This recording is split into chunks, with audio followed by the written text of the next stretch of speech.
नमस्कार, वंदे मातरम, जय हिंद।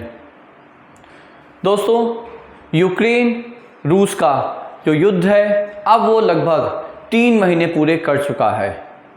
इन 3 महीनों में इस भीषण लड़ाई में रशिया ने बहुत सारे यूक्रेन के भूभाग पे कब्जा भी किया, परंतु बहुत जगह उसे हार का भी सामना करना पड़ा।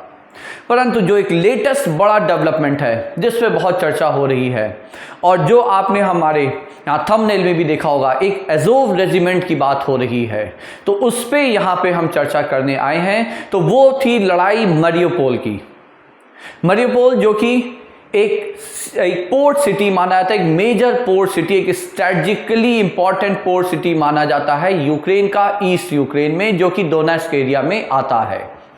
सी ऑफ एज़ोव पे वो पोर्ट सिटी है और बहुत इंपॉर्टेंट, एक स्ट्रेटजिकली बहुत इंपॉर्टेंट पोर्ट सिटी है वो।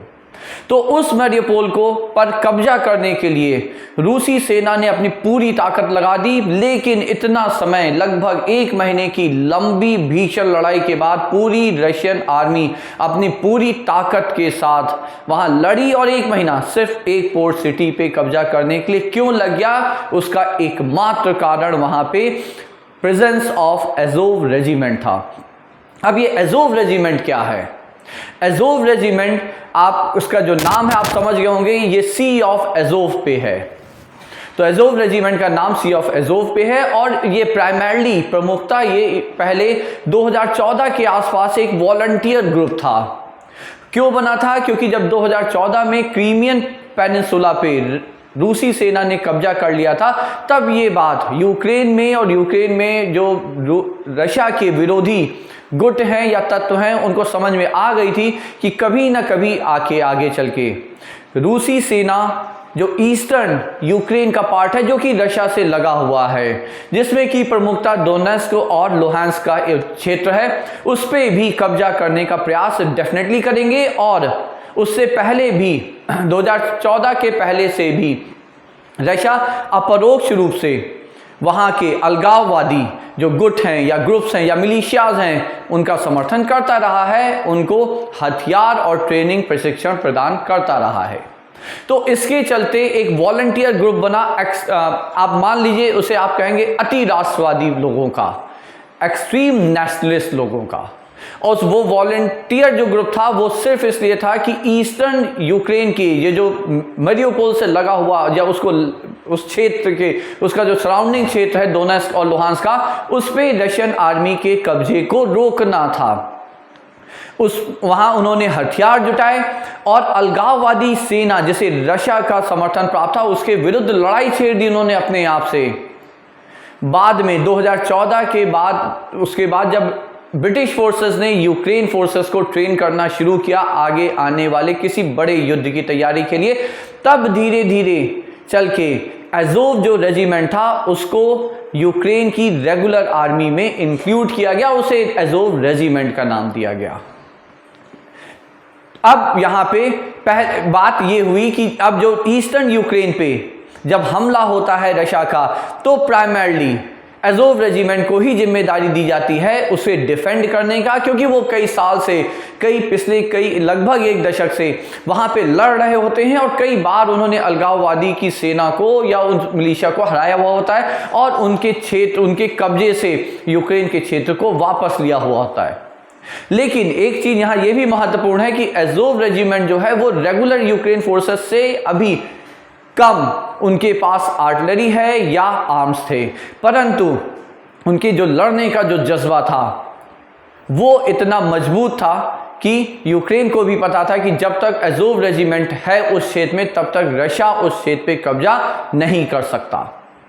तो जब मारियोपोल पे कब्जे की बारी आई और उसको चारों तरफ से, उसको बहुत दूर से, आगे से, पूरी तरफ से घेर लिया रशियन फोर्सेस ने, दूर दूर तक कब्जा कर लिया, सिर्फ एक पॉइंट जिसे उन्होंने लास्ट स्टैंड बनाया एज़ोव रेजिमेंट ने, वो था वहां पर स्थित एक विशाल स्टील प्लांट मारियोपोल में।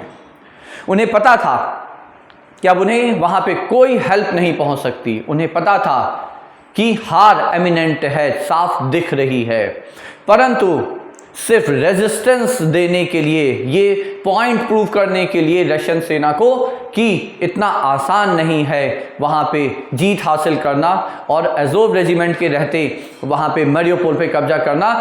उन्होंने उस स्टील प्लांट को अपना एक लास्ट गैरिसन बनाया, लास्ट स्टैंड, लास्ट डिफेंस की लाइन बनाया और लगभग 15 दिन तक उन्होंने उस स्टील प्लांट पे, जिसे चारों तरफ से रशियन आर्मी ने घेर रखा था और जबरदस्त लड़ाई चल रही थी, उसे कब्जा नहीं करने दिया। परंतु अंततोगत्वा जो होना ही था, क्यों? क्योंकि कब तक वहां पे, जब तक रसद नहीं कोई पहुंचेगी, चारों तरफ से रशियन आर्मी ने घेर लिया था, तो आप कब तक सर्वाइव करोगे? हार सामने थी, परंतु उन्होंने अंत तक सरेंडर नहीं किया।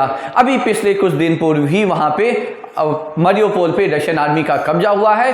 बट क्या ये अज़ोव रेजिमेंट का अंत है? तो हाँ, यहां ये माना जा रहा है, क्योंकि इस बार उस ईस्टर्न यूक्रेन के उस क्षेत्र में रशिया की रेगुलर आर्मी ने कब्जा किया। अभी तक अलगाववादी लड़ रहे थे, उन्हें भले ही अपरोक्ष समर्थन प्राप्त था रशियन आर्मी का, परंतु इस बार रशियन आर्मी अपनी पूरी ताकत के साथ है। तो अब यहाँ पे वापस उस पर कब्जा कर पाना और अज़ोव रेजिमेंट का वहाँ पे जो सिग्निफिकेंस है वो अब लगभग समाप्त हो चुका है। यहाँ पे आप ये जान लें कि दुनिया की इलाइट फोर्सेस में अज़ोव रेजिमेंट का नाम आता है, not in terms of training, प्रशिक्षण की वजह से नहीं, बल्कि सिर्फ इस वजह से आता था क्योंकि ये माना जाता था कि उनके जो लड़ाके हैं वो सिर्फ और सिर्फ राष्ट्रभक्ति की भावना से प्रेरित हैं और उनके अंदर कोई और ऑब्जेक्टिव नहीं है, गोल नहीं है लड़ने का। वो सिर्फ और सिर्फ राष्ट्र के लिए लड़ते थे और तभी कम ट्रेंड होने के बावजूद, आर्म्स में भी काफ़ी कम होने के बावजूद भी उन्होंने रशियन फोर्सेस को बहुत ही बड़ी मुश्किल या बहुत ही कड़ी टक्कर दी उस वहाँ पे मारिउपोल की युद्ध में। तो दोस्तों, अब वहाँ पे स्थिति ये है कि देखिए, क्रीमिया का जो पेनिनसुला है, यदि आप मैप को देख रहे हैं तो आप वहाँ पे देख पा रहे हैं कि क्रीमिया के पेनिनसुला से लैंड का कनेक्शन मारिउपोल के ही होके जाएगा या उस क्षेत्र के आसपास से ही होके जाएगा डोनेट्स्क और लुहांस्क तक।